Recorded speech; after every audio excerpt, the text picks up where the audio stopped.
the defending champions Ahly take apart the Bangui Sporting Club. Let's just talk about this.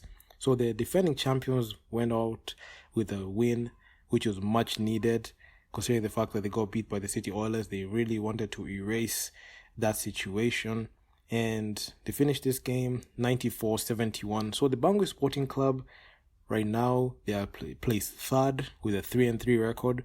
They had a tied record with the Ahly Benghazi team, and because of the point differential, because the Ahly Benghazi team beat the City Oilers team 110-78, you could see a situation where the Bangui Sporting Club, they have to wait for the Sahara Conference to conclude to determine their fate. Because at the moment this game ended, you could see the Cape Town Tigers, they were able to slide into the playoffs because of how they seeded. So that's the same situation you're going to see if the Bangui Sporting Club going to be able to slide like the Cape Town Tigers. We'll just have to wait and see that. But looking at this game, Ahly just displayed no weak spots in their game because they shot pretty well from the field. They shot 43% from the field, 56% on 2-point field goals, which is their specialty. And shooting from the 3-ball, this was the main reason as to why they were able to pull away in this game, because they shot not the most efficient. They shot 34%. They made 44 attempts and only 15 went in. So that's 34%. And you could see Bangui Sporting Club, they really struggled. And they shot 15%, 4 of 26. So after Evans Ganapamo, he went down and was ruled out for the remainder of the Nile Conference. You could see the person that people were looking to get the production from. You're seeing Ronnie Fulanganga there.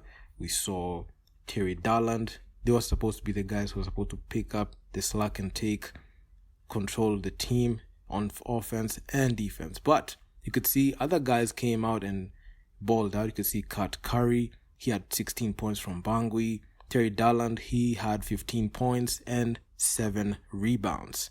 And also he had 3 assists to go along with that. But Ehab Amin Saleh, he was good. He had 6 assists. Mustafa Mohammed, he had 9 rebounds. And Prince Adams Ali, 13 points. That's from the Ahly Sporting Club. So this game, it was a must win for the Bangui Sporting Club, and they needed to win this game so that they can knock off the Ahly Benghazi team. But that was not going to happen in the Ahly team, the defending champions. They're not going to let the Bangui Sporting Club win this game. So it was just a display of sheer might and tactfulness when it came to just executing. And this game had the highest attendance I've seen, 3,003. And the home supporters just gave the Ahly Sporting Club the zeal and the determination and fire to win this game. And they started off blazing, because this game, they didn't even give Bangui Sporting Club an inch. Because when they started this game in the first quarter, they just started off swinging. 28 points in the first quarter. Bangui 15.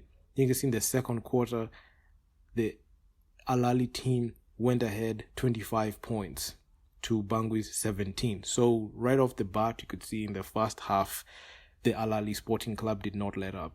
The production reduced when it went to the second half, because mostly it was just focusing on defense and just good execution, because they had built up a significant lead. They were tied in points in the third with 21 apiece, but in the end, the Ahly Sporting Club continued, and they finished with a 20-point fourth quarter to Bangui's 18. So you could see not only are they good on offense, but also good on defense, as they made sure to just finish off the game strong, and they didn't have to do too much, because even despite them losing this game, nobody will have been able to knock them off in the first spot, because they had 4 wins already. So even if they lost this, they would have still managed to get a playoff spot. But because they're determined to make sure to make quick work and just finish off the Nile Conference strong, they won this game. And the team that really were the losers in this was the Bangui Sporting Club. Had they had a good performance, had they made an upset, they would have unseated and gotten the number 2 spot and unseated the Ahly Benghazi team, considering the fact that they had a tied record. Even even after the game panned out the way the Ahly Benghazi versus the City Oilers team, it was the onus was on Bangui to find a way to make sure to have a solid, good performance to win this. But hey, it is what it is. They're gonna wait for the Sahara Conference matchups so that they can see how they're going to seed in the postseason. But it's a very good performance from Ahly. They're showing the reasons as to why they're defending champions. I know there was so much expectation of the Bangui team, especially with Terry Darland.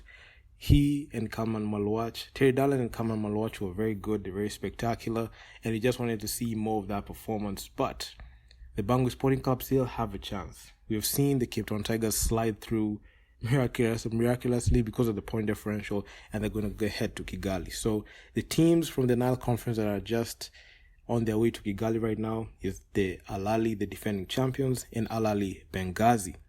Bangui, we have to wait to see what pans out of the Sahara Conference. The Sahara Conference kicks off this coming weekend, so stay tuned to that. And it's been a very good run for the Nile Conference. As we gear up to watch the Sahara Conference, you've seen a lot of players, we've seen a lot of performances, we've seen a lot of spectacular basketball, and we'll continue to see that in the coming weeks alongside the NBA playoffs, which are not going away anytime soon. So if you guys like the video, make sure to leave your feedback down in the comments on what you think about this. And I'm out. Peace out.